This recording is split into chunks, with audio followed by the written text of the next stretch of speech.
इस पावन रोटी को जब जब मैं देखता हूँ, तब याद आता है तेरा वचन।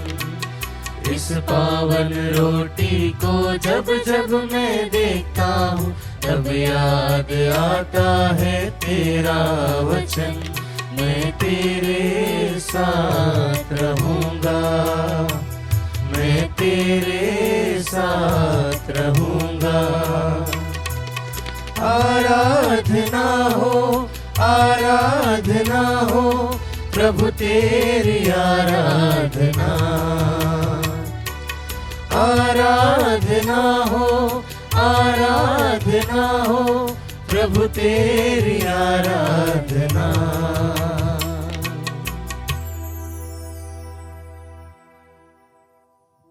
पवित्र परम प्रसाद में उपस्थित हमारे प्रभु यीशु की आराधना स्तुति एवं महिमा होवे। पवित्र परम प्रसाद में उपस्थित हमारे प्रभु यीशु की आराधना स्तुति एवं महिमा होवे। पवित्र परम प्रसाद में उपस्थित हमारे प्रभु यीशु की आराधना स्तुति एवं महिमा होवे।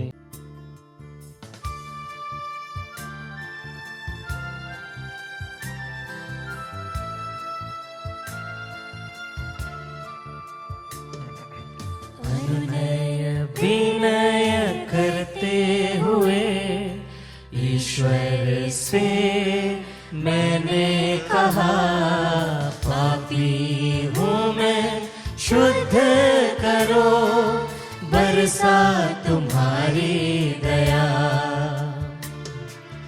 अनुनय विनय करते हुए ईश्वर से मैंने कहा, पापी हूँ पापी हूँ मैं, शुद्ध करो, बरसा तुम्हारी दया। प्यारे भाई और बहनों, आज माँ कलीसिया हम सबको आह्वान करती है इस चालीसा में कि हम हमारे पुराने जीवन को बदलकर एक नई राह, एक नई स्फूर्ति के साथ प्रभु के दुख भोग को मनन करते हुए अपने जीवन में एक बदलाव लाए। पुराने इंसान को, पुराने स्वभाव को जो पापमय है, उससे अपने आप से, हमारे जीवन से, परिवार से हटाकर एक नई सृष्टि बनने के लिए, और इसके लिए आज हम मनन चिंतन के लिए लेंगे संत मत्ती के सुसमाचार अध्याय 8 में पद संख्या 1 से कोढ़ी की कहानी। यहां पर एक कोढ़ी आकर प्रभु से अनुनय विनय करता है, प्रभु आप चाहे तो मुझे शुद्ध कर सकते हो। Yes Lord. अगर आप चाहे, अगर आपकी इच्छा हो। मेरी तो दशा ऐसी है, समाज से अलग, परिवार से दूर, शरीर पूरा कोढ़ से भरा हुआ, मन में कोई आशा नहीं है। मैंने आपके बारे में काफी सुना है, इसीलिए ही मृत्यु के दंड के डर से भी आगे बढ़कर मैं आपके पास आया। और प्रभु अगर आप चाहे तो मुझे शुद्ध करें। उस कोढ़ी ने कितना बड़ा रिस्क लिया था। लेवी के ग्रंथ में हम पढ़ते हैं, अगर एक कोढ़ी समाज में सबके सामने आए तो उसे पत्थर मारा जाए। उसे डर था, लेकिन उसके अंदर एक विश्वास था, मैं कितना भी शारीरिक रूप से कोढ़ से भरा हो, फिर भी प्रभु मुझे अपने करीब आने जरूर देगा, मुझे भगाएगा नहीं। हमारी भी दशा ऐसी है। इस 40 में हम मनन चिंतन करें कि हमारा शरीर, हमारी आत्मा, हमारे हृदय की कंडीशन क्या है, उसकी दशा क्या है। शायद हम शारीरिक रूप से कोढ़ से पीड़ित नहीं हैं, लेकिन हमारे सोच, हमारे विचार, हमारी आत्मा, हमारा हृदय कितना कोढ़ से भरा है। पाप के दाग से हम पूर्ण रूप से ढक गए हैं, और कई बार हमें पाप लगता भी नहीं है। ऐसा लगता है सब करते हैं तो हमने भी किया, उसमें क्या गलत। इस चालीसा में हम विशेष रूप से प्रभु से प्रार्थना करें, प्रभु अगर आप चाहे तो मुझे शुद्ध करें। और यहाँ पर प्रभु अपना हाथ बढ़ाकर उससे कहते हैं, उसका स्पर्श करते हैं, मैं यही चाहता हूँ, शुद्ध हो जाओ। Hallelujah, hallelujah, hallelujah, hallelujah. कितना सुंदर वचन है ये।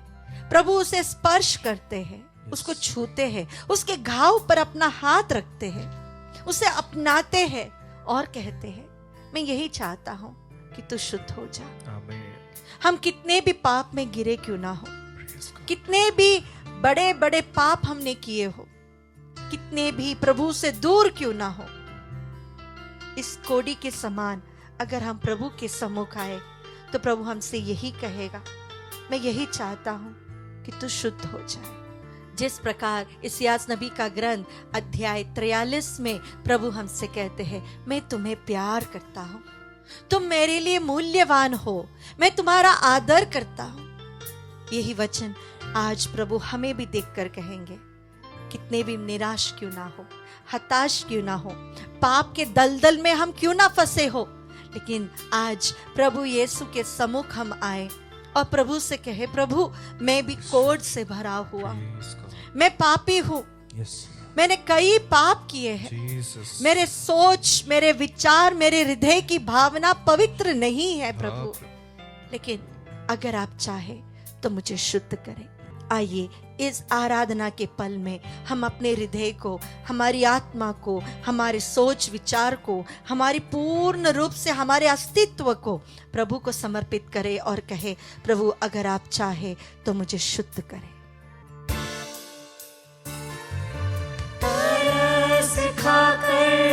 ईश्वर ने हाथ बढ़ाकर शुद्ध किया, तरस खाकर ईश्वर ने हाथ बढ़ाकर शुद्ध किया।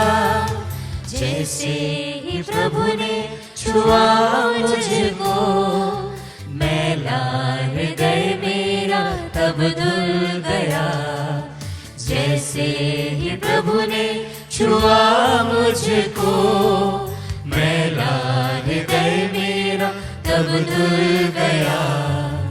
अनुनय विनय करते हुए, हाँ प्रभु आपके सम्मुख आए हैं हम, मैंने शुद्ध कर मेरी आत्मा को प्रभु, शुद्ध कर मेरे मन को प्रभु, पवित्र कीजिए प्रभु। तुम्हारी दया।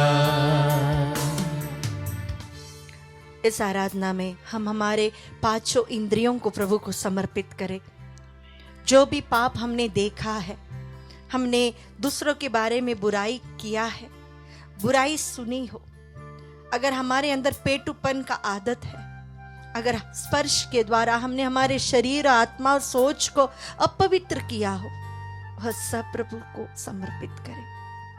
ऐसा कुछ नहीं है जो प्रभु शुद्ध नहीं कर सकता, ऐसा कुछ नहीं है जो प्रभु माफ नहीं कर सकता।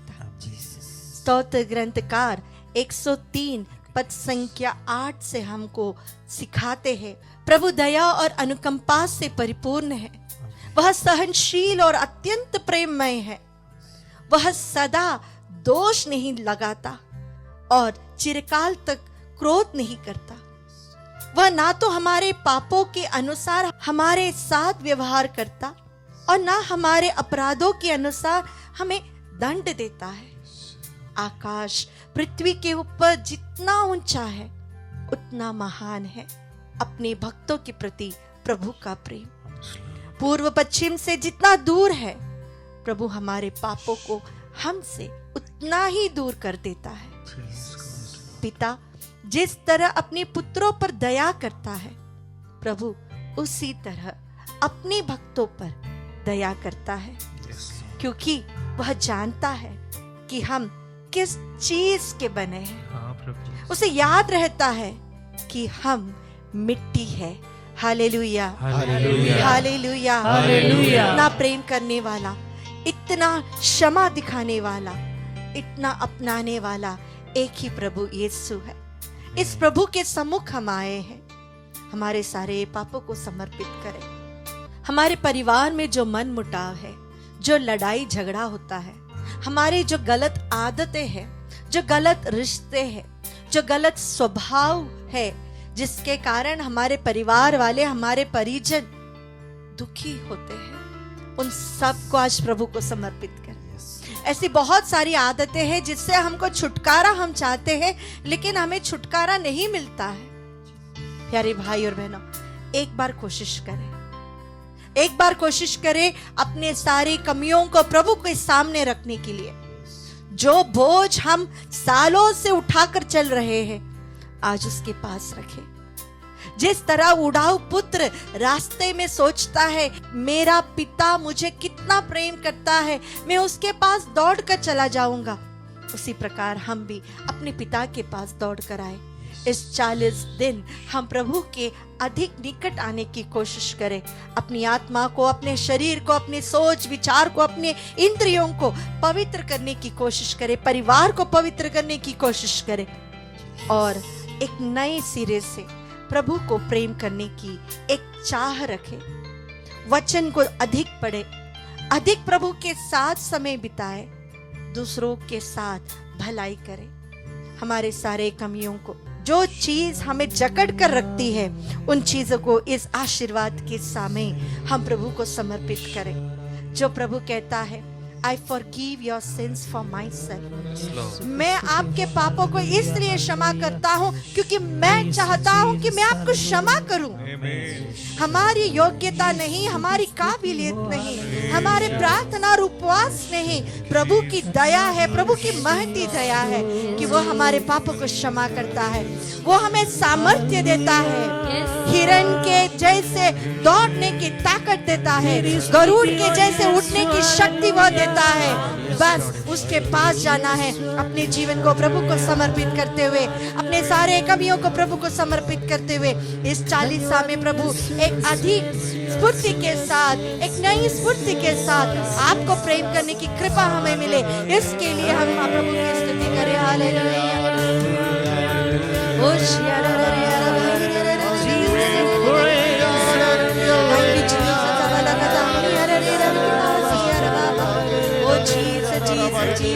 हर वो आदतें जो हमेशा हमें जकड़े रहती है, हर वो बंधन जो हमारे परिवार में है, हर वो पाप जिसमें हम डूबते जाते हैं, प्रभु इस आशीष के दौरान हमसे, हमारे परिवार से, हमारे जीवन से हमेशा हमेशा के लिए दूर हो जाए। प्रभु आपकी पवित्रता से हमें ढक दीजिए। प्रभु आपके पवित्र लहू से हमें धो दीजिए।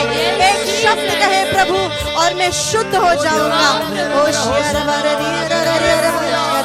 Thank you, Jesus, Jesus, oh Jesus, Jesus, Jesus, Jesus, Jesus, अनुनय विनय करते हुए ईश्वर से